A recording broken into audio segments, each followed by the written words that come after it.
Lift the arm in an upright position and place towel underneath.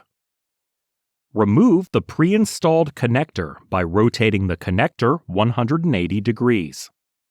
Push down on the connector until it releases from the rivet pin, then slide it out.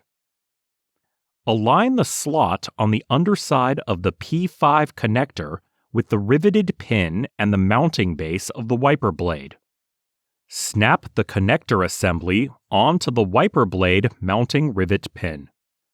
Slide the opening of the connector to arm until you see or hear the locking tab engage.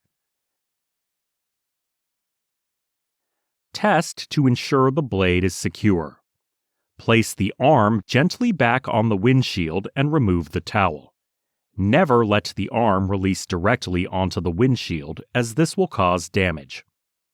It is always a good idea to run a few test wipe cycles after installing your blades to ensure they are working properly.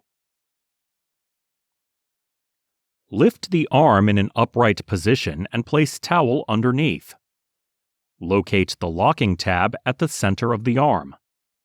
Pull the tab out and slide the connector to completely remove the blade from the arm.